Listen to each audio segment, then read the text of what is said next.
আলী রাদিয়াল্লাহু তাআলা আনহা একটা কথা বলে গেছেন দুনিয়া সম্পর্কে। উনি বলেন আদ-দুনিয়া জিফা ওয়া তালিবুহা কিলাব।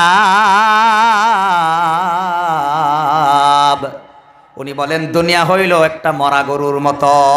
দুনিয়া কার মতো? দুনিয়াটা হইল একটা মরা গরুর মতো। এই দুনিয়া দুনিয়া দুনিয়া দুনিয়া যারা করে তারা হলো কুত্তার মতো। কার কথা? আমার কথা না আলী রাদিয়াল্লাহু তাআলা আনহুর কথা? বলেন। উনি বলেছেন দুনিয়াটা হইল মরা গরুর মতো। আর এই দুনিয়া যারা খালি খাবলায় খাবলায় চায় তারা হলো কুত্তার মতো। এখন বলেন মরা গরু খালি কুত্তায় খায় না হেয়ালেও খায়? কোন কোন? মরা গরু খালি হেয়ালে খায় না হগুনেও খায়? হগুনেরও দোষ হইল না, হেয়ালেরও দোষ হইল না, খালি কুত্তার দোষ কেন হয়? এখানে একটা বড় প্রশ্ন, কথা বলেন ঠিক কিনা? খুব ভালো করে শুনতেছেন? যাই হোক, এখন শোনেন, আপনারা কয়েকটা প্রশ্নের উত্তর দিবেন। হিয়ালে মরা গরু দিনে খায় না রাইতে খায়? রাইতে খায়। শগুনে মরা গরু দিন খায় না রাইতে খায়? দিনে খায়। এখন বলেন কুত্তা মরা গরু রাইতে খায় না দিনে খায়? হ্যাঁ, রাইতেও খায় দিনেও খায়। এখন কি বুঝলেন? হগুনের জন্য মরা গরু খাওয়ার একটা টাইম আছে, শিয়ালের জন্য মরা গরু খাওয়ার একটা টাইম আছে। কিন্তু কুত্তা এমন এক প্রাণী, তার মরা গরু খাওয়ার কোনো টাইম টেবল নাই। যখন এই সুযোগ পাই তখন এই খাই। ঠিক তদ্রুপভাবে সমাজের মধ্যে সব দল না, একদল মানুষ আছে, একদল যারা এই দিনের বেলাও খালি দুনিয়া দুনিয়া কইরা খায় আর রাতের বেলাও খালি দুনিয়া দুনিয়া কইরা খায়।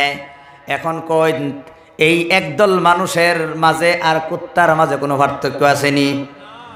হ্যাঁ, কুত্তাও দিনেও খায় রাতেও খায়। আজকে সবা সাইরা যারা বাজারও খাবার গেছে, এরা কি মানুষের মতো জীবন যাপন করে না কুকুরের মতো খালি খাওয়াত ব্যস্ত? কোন জীবনে এনে দাওয়াত হইতাম না জানি, আজকে কইয়া যায় কথা। প্রত্যেকটা মানুষের একটা টাইম আছে। সারা দিন বাজার করছো, এখন কি তোমার এনে বসার সময় নাই?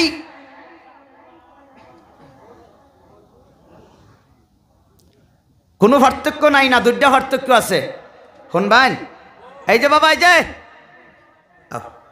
বাবা, বউ বউ বউ, মাশাআল্লাহ, ভবিষ্যতে তোমরাই থাকবা, আমরা তো আর বেশি দিন থাকবো না। আল্লাহর গোলামি করতে হবে ভবিষ্যতে। দুইটা পার্থক্য আছে তাদের মাঝে। একটা পার্থক্য হলো, এইটা হলো 4 ঠিঙ্গা কুত্তার, এইটা হলো 2 ঠিঙ্গা কুত্তা। আর একটা পার্থক্য হলো, হ্যাঁ হইলো অশিক্ষিত কুত্তা, আর হলো শিক্ষিত কুত্তা। খারাপ পাইছেন কি? এই জন্য আলী রাদিয়াল্লাহু তাআলা আনহু কইছে দুনিয়াটা হইল মরা গরুর মতো। যারা খালি খাইতে চায় এরা হইলো কুত্তার মতো। আল্লাহ এই জন্য কুত্তা বানাইছে, ওই উদাহরণটা দিবার লিগে। আপনারা আরেকটা বস্তু আমারে বলেন, হিয়ালে মরা গরুর গোস্ত খায় না হাড্ডি খায়? গোস্ত খায়। শগুনে মরা গরুর গোস্ত খায় না হাড্ডি খায়? গোস্ত খায়। এখন বাবারা আমাকে বলেন, কুত্তায় মরা গরুর হাড্ডি খায় না গোস্ত খায়? দুইটা খায়। এই তো পয়েন্ট। কি? হিয়ালে যেটা খাওয়ার জিনিস এটাই খায়, শগুনও যেটা খাওয়ার জিনিস এটা খায়, যেটা খাওয়ার জিনিস না এটা খায় না। ঠিক তদ্রুপভাবে সমাজের মধ্যে একদল মানুষ আছে, হালাল খাওয়ার জিনিস এটা খায় আর হারাম খাওয়ার জিনিস না এটাও খায়। যেটা খাওয়ার জিনিস এটাও খায়, যেটা খাওয়ার জিনিস না এটাও খায়। সব দলের কথা কইছি না এক দলের কথা কইছি? বালা করে বুঝলেন যে বাদে তো কইবেন যে হুজুরে আঙ্গরে ঠাইসা হাফটা আঙ্গরে কয়ে গেছে। না, হাফটা কইতেছি না, এক দলের কথা কইতেছি। একদল মানুষ দুনিয়ার মধ্যে আছে যারা খাওয়ার জিনিস যেটা এটাও খায়, যেটা খাওয়ার জিনিস না এটাও খায়। এখন কোন তার মাঝে আর কুত্তার মাঝে কোনো পার্থক্য আসেনি? নাই কইলেন কি? আগের মতো পার্থক্য দুটো আছে। একটা হলো 4 ঠিঙ্গা কুত্তা, আর একটা হলো 2 ঠিঙ্গা কুত্তা, আর একটা হলো অশিক্ষিত কুত্তা, আর একটা হলো শিক্ষিত কুত্তা। এই পার্থক্য নাইনি? এই দুটা পার্থক্য আছে। আরেকটা আমারে প্রশ্ন দেন, উত্তর দেন। আপনারা বলেন হগুনে মরা গরু এল্লা খায় না সবের লইয়া খায়? হ্যাঁ, একজনে ছয়া দিব ওদের সবই লইয়া লইয়া খাইব। দেখছেন নি? আমরা তো এই জামানার জন্ম লইছি না, কিন্তু মোবাইলের মধ্যে দেখছি যে ফার্স্টে একটা আছে লিডার, হ্যাঁ খালি ফার্স্টে ছয়া দেয়, বাদে সব এক লগে খাওয়া শুরু করে। আপনারা বলেন শিয়ালে মরা গরু একলা খায় না সবের লইয়া খায়? সন্ধ্যা হইতেই কয় হুক্কাহু হুক্কাহু, সবাই আহ মরা গরু হয়েছি খাইয়া যাও, কয় না নাই? যদি আল্লাহ খাইতো তাহলে হ্যাঁ আর রাও করতো না, টিক মেরে টিক গিয়া খাইতো। কিন্তু হ্যাঁ তো সন্ধ্যা হইলেই বাঘ দেওয়া আরম্ভ করে দেয়। কথা বলেন ঠিক কিনা? এখন আমার উত্তর দেন, কুত্তা মরা গরু সবেরই লইয়া খায় না আল্লাহ খায়? হ্যাঁ হ্যাঁ জানে তার এই মরা গরু একটা লেঙ্গুর খাইলে তার পেটটা বেড়ে যাব, তারপরেও হ্যাঁ এটা খাইতে তাহে আর এইবা দেখতে তাহে। যদি আরেকটা কুত্তা আয়ে এই খাওয়া থুয়ে হেডরে গিয়া দেয় দৌড়ানি। কথা বলেন ঠিক কিনা? দেখছেন নি আলী রাদিয়াল্লাহু তাআলা কেমন জ্ঞানী ছিলেন, উদাহরণটা কই করতে মিলাইছে। ঠিক তদ্রুপভাবে সমাজের মধ্যে একদল বায় আছে। কি আছে? একদল বায় আছে, বাপ মারা গেছে, সারা সম্পত্তি তার আত কবজা করে রাখছে। ওহন হ্যাঁ তার বাপে এত সম্পত্তি হয়ে গেছে, 10 ভাগের 1 ভাগ যদি উহে খায় সারা জীবনও খায়া শেষ করতে পারতো না। কুত্তার মতন, কুত্তা মরা গরুর লেঙ্গুরটা খাইলেই তার পেট ভরে দেব। ঠিক বায়ে তার বাপের সম্পত্তির 10 ভাগের 1 ভাগ খায়া গেলেও হ্যাঁ খায়া শেষ করা হইতো না। কিন্তু যখন ছোট ভাইয়া কয় ভাই আমার মাড়িরা দেলাও, যখন বইনা কয় ভাই আমার মাড়িরা বাক করে দেলাও, তখন কি করে? এই কুত্তার মতো বাইরে দেয় একদিকে ধরে নি, বইনের দেয় একদিকে ধরে নি। কথা বলেন ঠিক কিনা? এই এদের মাঝে আর কুকুরের মাঝে কোনো পার্থক্য আসেনি? কেডা কইছে নাই? মনো নাই এর নেগর দুইটা পার্থক্য আছে। একটা হলো 4 ঠিঙ্গা কুত্তা, আর একটা হলো 2 ঠিঙ্গা কুত্তা, আর একটা হলো অশিক্ষিত কুত্তা, আর একটা হলো MA ফাঁস BA ফাঁস। আর কইতাম না। খারাপ পাইছেন কি? এটা নিজের চোখকে দেখছি। বইনান সিরি আহারে আয়া কিবা কান্দে, বায়া মাড়ি দেয় না। আল্লাহ কোরআনের মধ্যে বলেন ওয়া ইন্নাকা লাআলা খুলুকিন আযীম। ও রাসূল, তোমার মাঝে রয়েছে উত্তম চরিত্র। বলেন সুবহানাল্লাহ।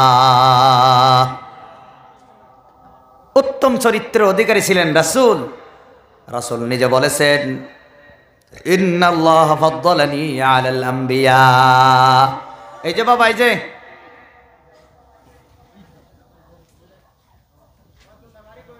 যাইতেছেন গে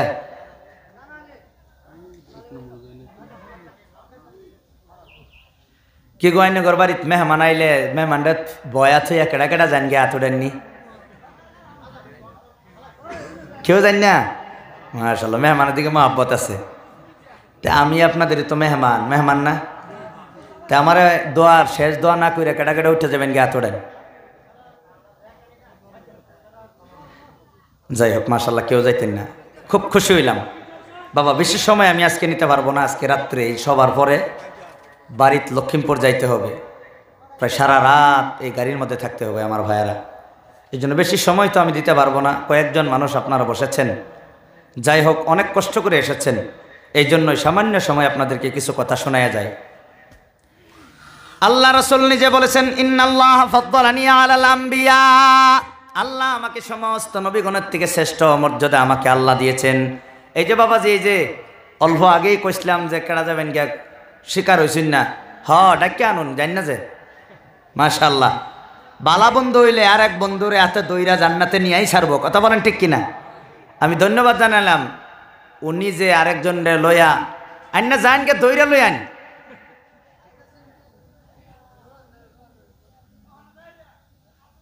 মাশাআল্লাহ, আল্লাহ কবুল করুক। আমার এই ভাই ভাই হচ্ছে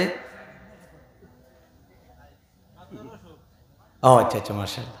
যাই হোক, একটু মনোযোগ দিয়ে শুনুন আর কি। রাসূল বলেন আমি বিশ্বর সমস্ত আম্বিয়াগণের থেকে আল্লাহ আমাকে শ্রেষ্ঠ বানাইছে। রাসূলকে শ্রেষ্ঠ বানানোর কারণে ফজিলত কি? ফজিলত হইল আমাদের রাসূলের আগে কোনো একজন নবী জান্নাতে ঢুকতে পারবে না। বলেন না সুবহানাল্লাহ। আপনার আমাদের নবী সর্বপ্রথম আল্লাহর জান্নাতে ঢুকবে, এটা আমাদের গৌরবের বিষয় কিনা? তবে রাসূল আমাদেরকে ঠগাইছেন না। রাসূল বলেছেন ওয়াফাদ্দালা উম্মতি আলা সাইরিল উমাম, আর আমার উম্মতকে আল্লাহ সমস্ত উম্মত থেকে শ্রেষ্ঠ বানাইছে। বলেন না সুবহানাল্লাহ। এখন আমাদেরকে শ্রেষ্ঠ বানানোর ফজিলত কি? এই উম্মত জান্নাতে ঢুকার আগে অন্য কোনো নবীর উম্মত জান্নাতে ঢুকতে পারবে না। বলেন না সুবহানাল্লাহ। এটাই হলো শ্রেষ্ঠত্বের অধিকারী আমরা। এখন পরীক্ষার সেন্টারও যাইতে হইলে অ্যাডমিট কার্ড না লইয়া গেলে ঢুকতে দিবনি কোনো? দিবনি? পাসপোর্ট ভিসা না থাকলে এক দেশ থেকে আরেক দেশের ইমিগ্রেশন সেন্টার, ইমিগ্রেশন আপনার পাস করাইয়া দিবনি কেউ যাইতে?